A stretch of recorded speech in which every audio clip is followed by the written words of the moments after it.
భాగ్యం ఈరోజు అందరం కలిసి ధ్యానం చేయడం యజ్ఞం ఇది.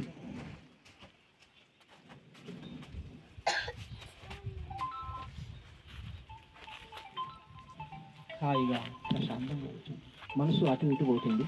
తెచ్చి శ్వాస మీద వేయడం. ఆత్మ యొక్క శక్తి శ్వాస. మన శ్వాసే మన గురువు. ఆత్మే పరబ్రహ్మ స్వరూపం. జీవుడే దేవుడు. జీవాత్మ పరమాత్మ. ఒక్క నిమిషం, 1 minute.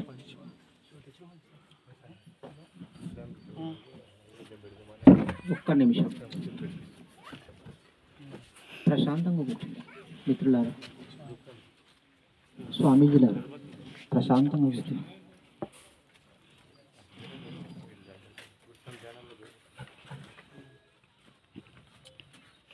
ప్రశాంతంగా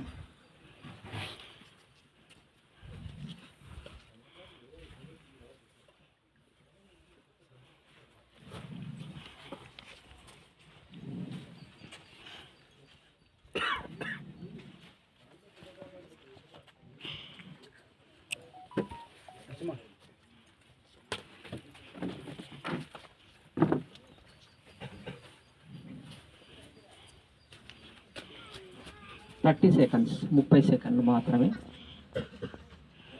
రిలాక్స్గా ఉంటాం. ధ్యానం ద్వారా ఆరోగ్యం, మానసిక ప్రశాంతత, ముక్తి.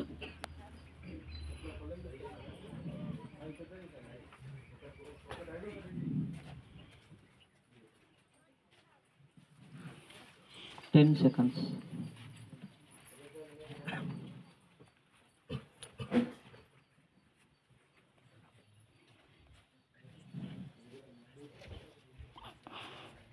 ఓకే మాస్టర్స్, మెల్లగా చేతులు విడదీసి కళ్ళపైన పెట్టుకుందాం.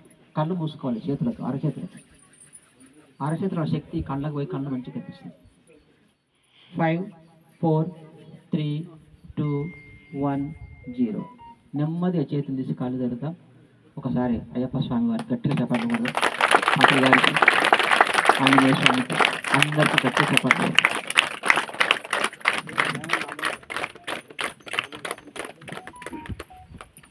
రెండు నిమిషాలు మాత్రం, ఎక్కువ టైం లేదు. ధ్యానము నేల మీద కూర్చొని చేసుకోవచ్చు, సుఖాసనంగా ఇప్పుడు కూర్చున్నట్లు. కాళ్ళు ఇబ్బంది పెడితే కుర్చీ మీద కూర్చొని చేసుకోవచ్చు, లేదంటే గోడ కానుకొని కాలు చాపుకొని చేసుకోవచ్చు. ఎక్కడైనా ఎప్పుడైనా ఎంతసేపు అయినా చేసుకోవచ్చు ధ్యానం. దీనికి పర్టికులర్ ప్లేసు, టైం అనేది ఏం లేదు. కనీసం ఎవరి వయసు ఎంత ఉందో 2 నిమిషాలు చేసుకుంటే మానసిక ప్రశాంతత, శరీరం ఆరోగ్యము, బీపీ, షుగరు అట్లాంటి ఏమన్నా జబ్బులు ఉన్నా కూడా తొందరగా అదుపులోకి వస్తాయి. పెద్దగా డబ్బులు ఖర్చు కాదు, హాస్పిటల్ పెట్టాల్సిన అవసరం ఉండదు మనకు. ఇంకోటి, మీరు ఇప్పుడు స్వాములు అయ్యింది కాబట్టి మీరు ఒకే పూట భోజనము, 2 పూట స్నానము, స్వామి మీద భక్తి, ఇవి మిమ్మలను. అందుకే బ్రహ్మంగారు ఏం చెప్పారంటే, భక్తులైన వారు పరిపక్వ బుద్ధిచే ధ్యానములు ఆత్మను అందుకుంటారంట. మనిషి పరిపక్వ బుద్ధి చెంది భక్తి పెరిగినప్పుడు ధ్యానంలోకి వస్తారంట. మీకు భక్తి పెరిగింది కాబట్టి మీరు వెళ్ళగా చిన్నగా కన్ను మూసుకొని శ్వాస మీద ధ్యాస పెట్టారు. ఇట్లా ఇది ప్రతిరోజు ఉదయమో సాయంత్రమో మీకు ఎప్పుడు వీలు ఉంటే అప్పుడు, పని లేనప్పుడు కొద్దిసేపు 10 నిమిషాలు, అర్ధగంట కూర్చుంటే ఆ మనసు ప్రశాంతత అయిపోతుంది అన్నమాట. రిలాక్స్ అవుతాం, స్వస్థత పొందుతాం, మనం అలసట అవుతుంది, దైవ చింతన పెరుగుతుంది. అయితే దీన్ని బుద్ధుడు కానీ, పత్రిజీ గారు, శ్రీకృష్ణుల వారు, బ్రహ్మం గారు, అయ్యప్ప స్వామి, వీళ్ళు ఎంతోమంది దేవుళ్ళ లాంటి వాళ్ళందరూ ధ్యానం చేసి అంత గొప్పగా తయారైంది వాళ్ళు. అంటే మనసును ఆపుకోగలిగింది. అయితే వాళ్ళను మనం ఆదర్శంగా తీసుకొని వాళ్ళను ఎప్పుడు స్మరిస్తూ ఒకానొక జన్మల ధ్యానం దొరుకుతుందంట. అందుకే శ్రీకృష్ణ వారు చెప్పారు, ఎన్నో జన్మలైనాక మానవుడు ధ్యానంలోకి వచ్చి తనను తాను తెలుసుకుంటాడంట. నా లోపలనే భగవంతుడు ఉన్నాడని తెలుసుకుంటాం. మనం ధ్యానం ద్వారా తెలుసుకుంటాం. భక్తి అనేది చాలా గొప్ప. భక్తి ద్వారా ముక్తి పొందొచ్చు, ధ్యానం ద్వారా పొందొచ్చు, భక్తి ద్వారా కూడా పొందొచ్చు.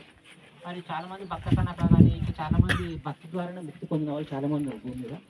మరి మీరు ఎంతో ఆదర్శంగా సమాజానికి ఉండాలని నేను కోరుకుంటున్నాను. ఇంకా కొంతమందిని తీసుకురావాలి. మాల వేపిస్తే కూడా కొంత భక్తి పెరుగుతుంది. బాగా మనం ఆలోచించుకుంటే తెల్లవారుదామ లేచినప్పటి నుంచి రాత్రి పనుకునే వరకు ఎప్పుడు ఏదో ఒక పని చేస్తూనే ఉంటాం. దేని కొరకు చేస్తున్నాం పనులన్నీ అంటే శరీరం కొరకే. బట్టలు, ఇల్లు, కారు, కొన్ని ఆభరణాలు, ఇట్లా ఎటు తిరిగి శరీరం మీద భ్రాంతి పెట్టుకుని మనిషి పనులు చేసుకుంటూ పోతాం. కానీ భగవంతుడి చింత తగ్గింది. నయ్యం మీరు స్వామి మాల వేసుకొని 40 రోజులన్నా అయ్యప్ప స్వామి మీద ఇంత భక్తి పెంచుకొని ఒక పద్ధతి మీద సహకారం తీసుకొని చక్కగా జీవితాన్ని అద్భుతంగా గడుపుతున్నారు. మరి మేమందరం ఇక్కడ జీవితాంతం మాంసం తినము, కంప్లీట్ బంద్ చేసుకుంటాము. ఎందుకంటే ధ్యానం ద్వారా మనిషిలో కూడా మార్పు వస్తుంది. ఏమి లేదు కానీ జంతువులు అనవసరంగా మూగజీవులను చంపుకొని తింటున్నాం అనేది ఆధ్యాత్మికత చెప్తుంది. కాబట్టి మీరు ఈ మాల వేసి 40 రోజుల తర్వాత కూడా కాస్త కూర్చొని తగ్గించుకొని దైవచింతన ఉండి మీ ఆరోగ్యాన్ని మీ చేతిలో ఉంచుకొని మీరందరూ సమాజానికి ఎంతో సేవ చేయాలని మేము ఇప్పుడు ఎక్కడి నుంచి 70 కిలోమీటర్ల నుంచి ఆ వెహికల్ తీసుకుని వచ్చిన మాస్టర్స్ అందరము ఇక్కడ స్వామి నాయుడు గారు ఒక ధ్యాన మందిరం కట్టుకుంటాం సార్ అంటే మంచి సార్, ఆదర్శంగా ఉంటారు. స్వాములు వాళ్ళు కూడా వాళ్ళకి భోజన వసతి కల్పిస్తున్నాను అంటే మేమందరం ఒకటి అవుతున్న వచ్చాము. అందరం చూసి ధ్యానం నేర్పిస్తే మాట్లాడితే ఓకేనా? ఓకే, మీకు టైం అయింది చక్కగా సరే ఓకే స్వామిజీలారా.